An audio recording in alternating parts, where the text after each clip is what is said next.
walk for the last few weeks because, well, Imelda decided to turn this part of the neighborhood into a river. Part of dangers of living in a swamp.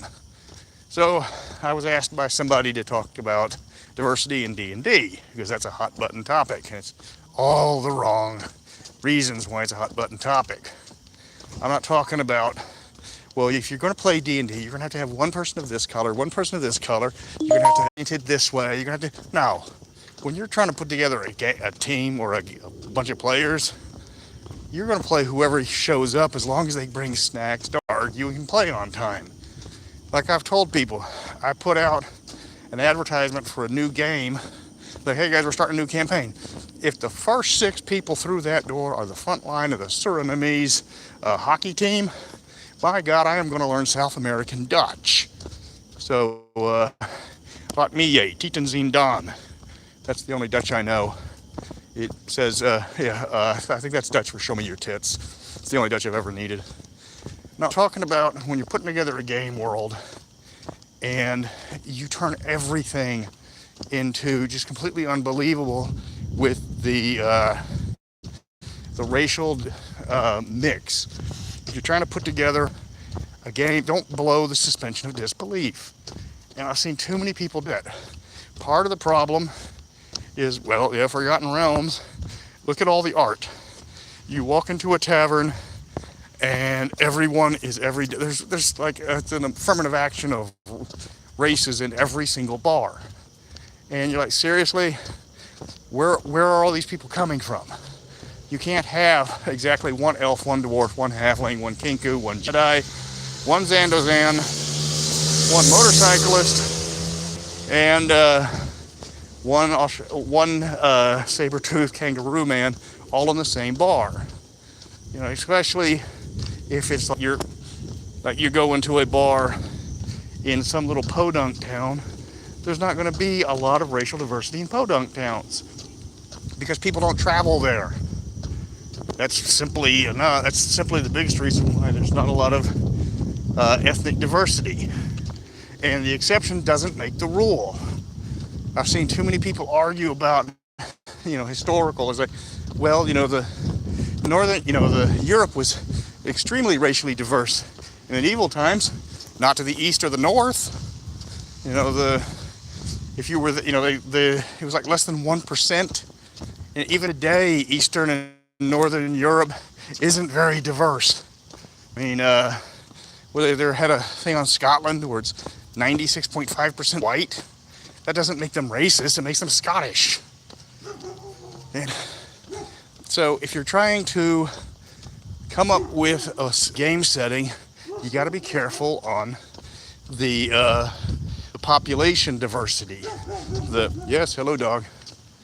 Get to the other side of the road. That's just something has been bugging me. Where every time we go into an adventure and there's just absolutely a menagerie. I'm not saying, everybody's, elves with the elves, dwarves with the dwarves, unless that's the setting. But you don't have to turn them all into, I keep saying this again, I hate using it, but there's not a better term, the Mos Eisley Cantina. Luke goes in, and there's one of every alien race. Okay? The reason why that scene is so legendary is because we'd never seen it before. Star Trek never even came close to that kind of diversity. Star Wars, good Lord, every dog in the world's barking at me today. In Star Wars, we didn't know what to expect. Up until that point, you'd seen Jawas, you'd seen sand people, and you'd seen everything else was just human. And then you walk into there, it's like, oh my God, this is the universe. And that set the standard show. But if you're doing it every single adventure, every single bar you walk into looks like that, you've lost the charm, you've lost the magic. That's, you don't want to do that. Don't dip into the well too many times. Like we were doing, writing a adventure module for Forgotten Realms for somebody. I don't even know whatever happened to it. I was actually pretty proud of it. But we had a town, about 1,500 in Battledale, and it was known for having a lot of churches. So we included about 50 drow They were all good. They were worshippers of Elestrei, and they got there. They got there because years and years ago, they helped fight off a evil drow invasion. So they were allowed to keep a little temple there. All right, but they kept to themselves. They actually worshipped out of the back of the chapel to Shantou, anyway. And everybody goes into the town. It's 99% white, or human.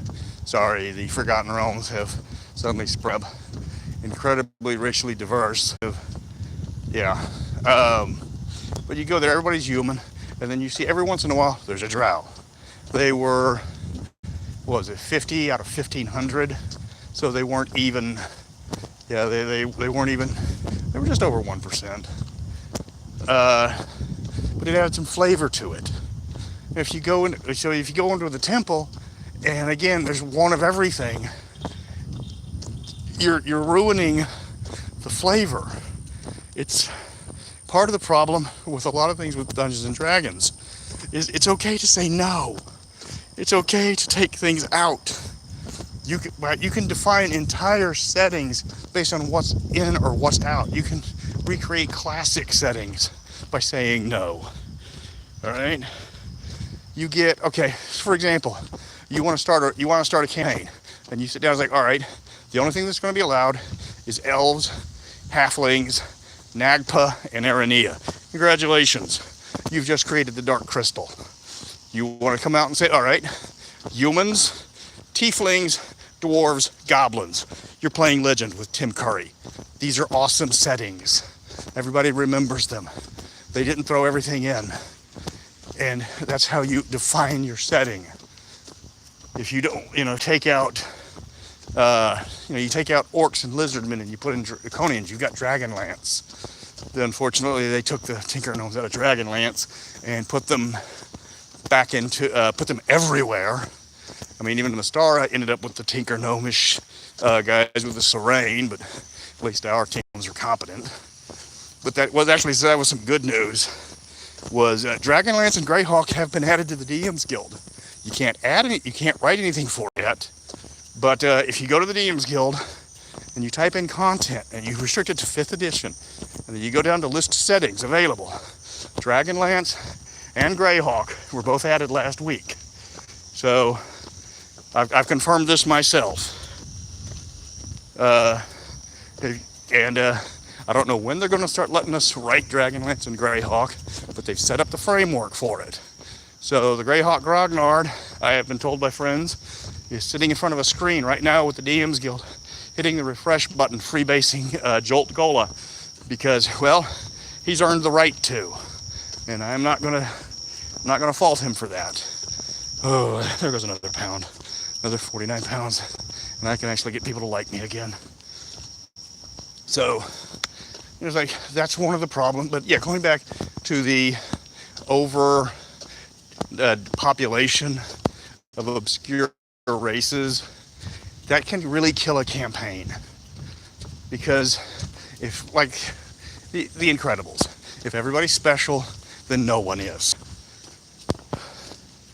And I've just seen that happen too many times when you're reading through the book, and you'd think half of the population is Kinku or Tieflings, and you're not sitting in a high magic world. I mean, if you're playing in a game and half of it is Tieflings and Kinku and there's nothing else, more power to you. That is your world, build it the way you want. But it's okay to say no. You can say these things don't exist. You can take things out. You can kill off entire races. You want to kill off all the races? Or you want to kill off all the elves, rather?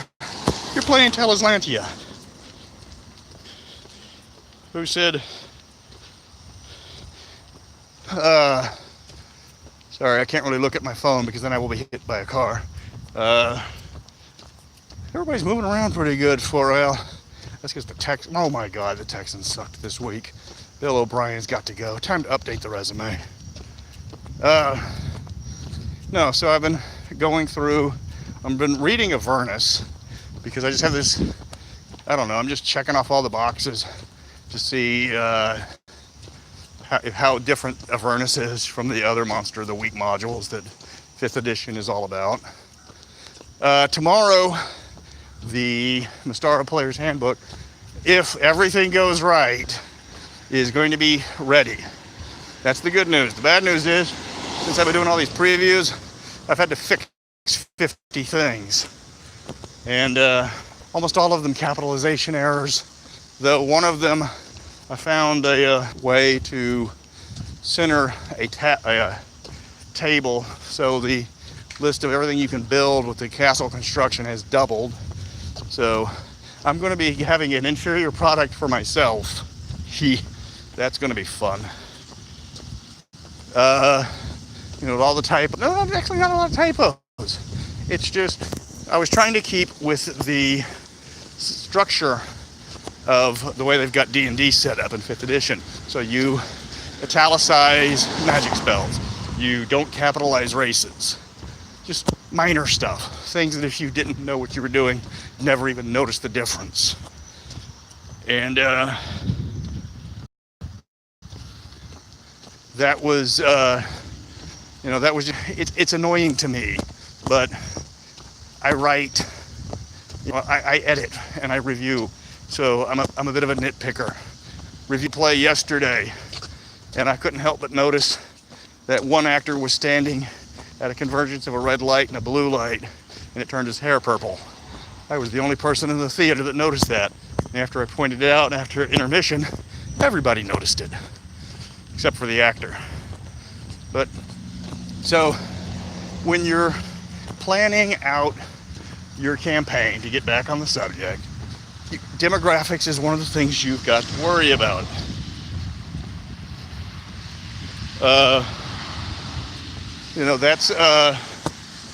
That's the way you want to do it. If you're in, for example, Darrakan City, use Mystara. It's okay. You're going to have people from every different type of culture because that's a metropolitan city that's major trade routes. If you're going to, say, Threshold in Karamikos, making the turn, losing the weight.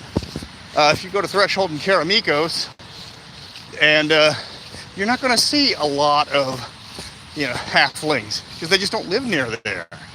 You're not going to see the more exotic races because it's in the middle of nowhere, unless you come across the adventurer that's like, okay, I'm a she bard and I'm just traveling.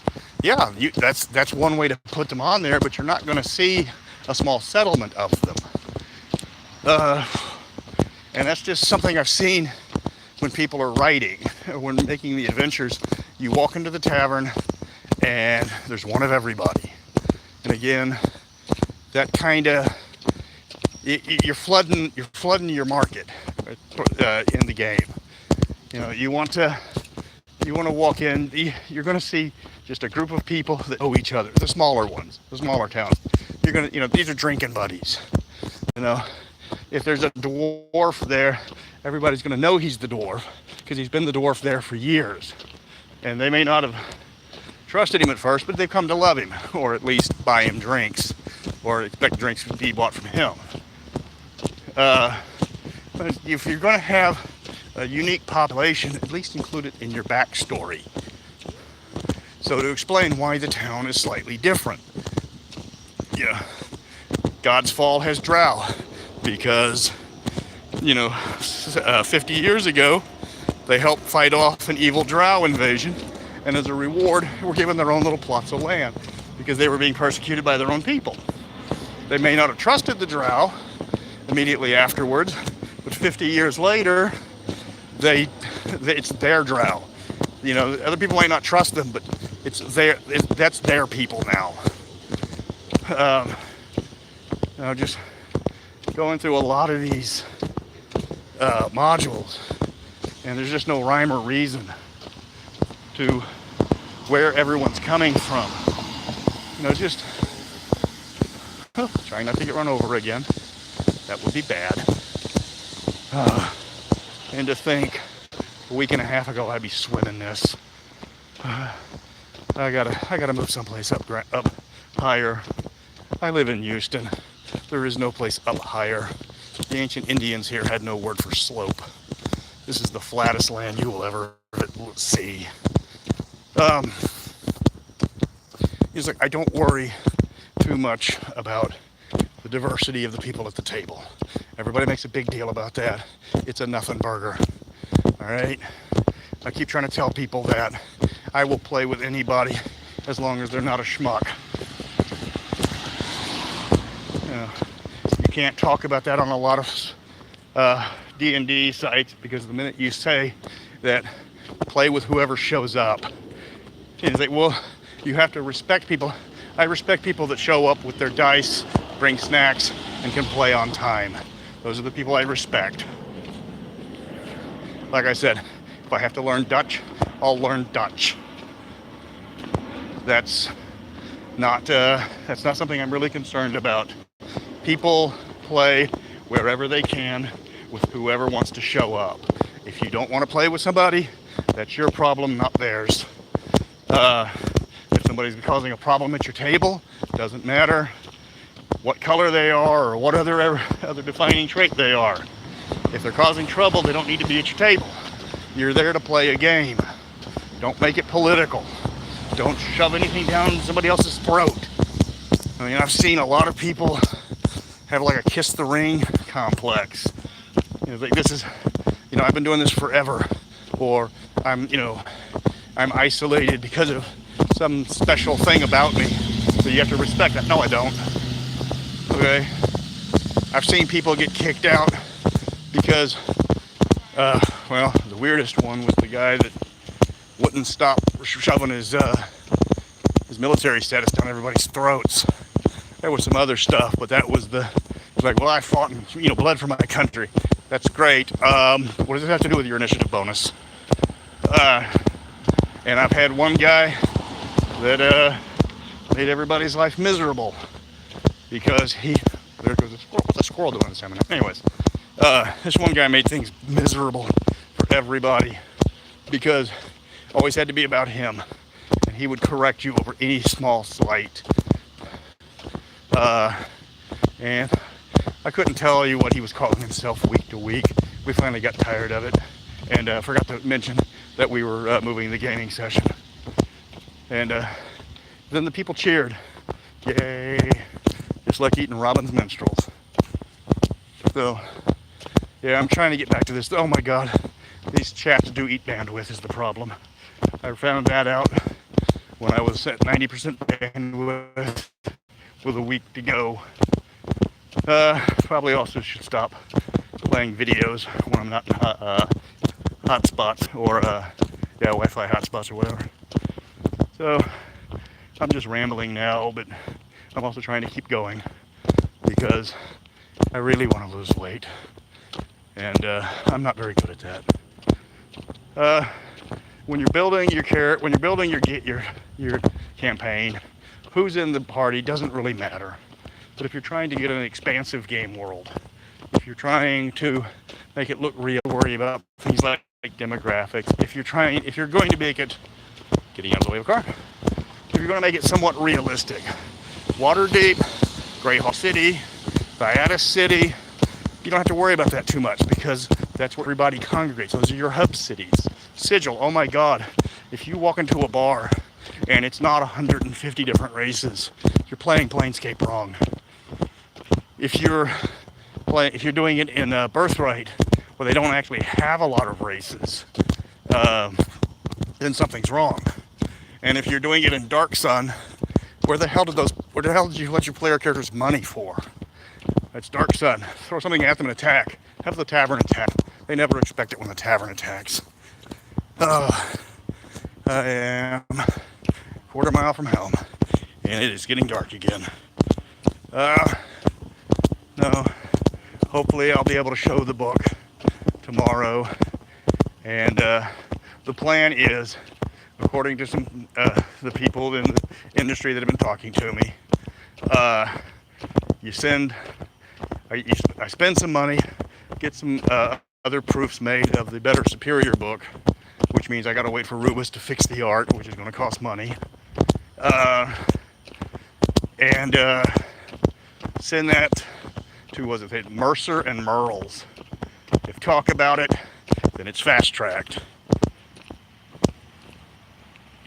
That would be, if they do that, that's how Eberron got it done. He sent it to them. They liked it. Yeah, I've been trying to hype it on In World and some other places. I just did a long conversation on Tin Cars Tavern, which I got 2 more for that one. And the one yesterday, I tried to bring it up, and everybody just kept asking me my opinion on what makes for good cover art. Because of all the things that I'm highly trained on, in the one field that I absolutely cannot do anything with is art. I can tell you what makes good art and what makes bad art, but I can't draw a straight line with a ruler. But we got to I got to replace some of the art. I mean, I've got Misha covering 3 pieces, 2.5. You got to put a bra on the Maori woman because you can't show nipples. Like I've said, you can show whatever you want. You can show any kind of violence you want. Can't show a nipple.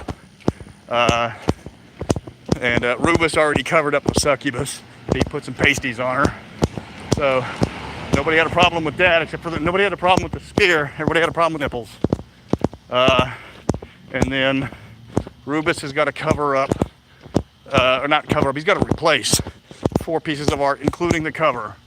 Because I like the cover. I like Morgan Ironwolf. I will be replacing that Morgan Ironwolf with another Morgan Ironwolf. But it's a static pose, and it's not really telling a story. I pay him some money, and we replace that with something a little bit more dramatic because he's a much better artist than anybody who can photo dash, because he can think about it himself. Cover up that, replace the magic, which is, right now the magic is the city of Serene flying by some sheep. It's a nice piece. There's nothing wrong with it. But when I wasn't showing. Somebody sent Frank Minster a copy of my book. And he got in touch with me. You know, that was unbelievable. When I get a friend request from somebody that I idolize for his gaming skills, and he said, "Loved your book. Here's some suggestions." And they were all technical. He didn't say, "Well, this sucks, this sucks, this sucks." He standardized your art and fix these tables and change this. And I did. So I got to redo the magic. I got to redo the personalities, which is bad. That one's the sad one, because it's Von Hendricks and Bargel, and it's a perfect picture, but you want to make everything uniform. I mean, I love my picture of Von Hendricks and Bargel. You know, they're evil, they're menacing, but I'm not going to ask Rubus to redraw somebody else's art. Got to redo and the fourth one I've got to redo is the merchant section, because that was supposed to be based off of the Minorthad Guild's cover, but you can't ask someone else to duplicate Clyde Caldwell's covers. No, that's no bueno. I mean, we were trying to bring off the characters, but just couldn't do it. So rather than humiliate myself, we're going to be completely doing that over again. But he's under contract until the end of October. And the second that he finishes that, I'm going to slide him several hundred and get that done. So I'm about to run out of light because I'm at the front part of the neighborhood and they forgot to include traffic lights and street lights. So it's all darkness from here, so I'm going to cut it short. So, in short, book will be ready hopefully tomorrow. If not, I can see the light at the end of the tunnel, and hopefully it's not a train. You're making your game world.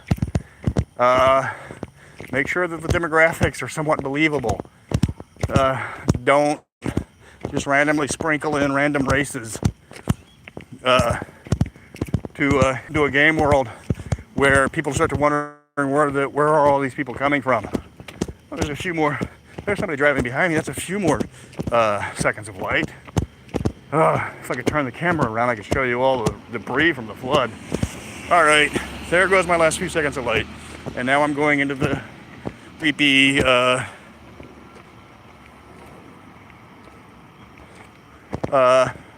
I'm going into the creepy horror show method. And you get to watch me curl my nose because this is where all the rotting carpet is. All right, so I'm going to cut it off here. Thanks for playing.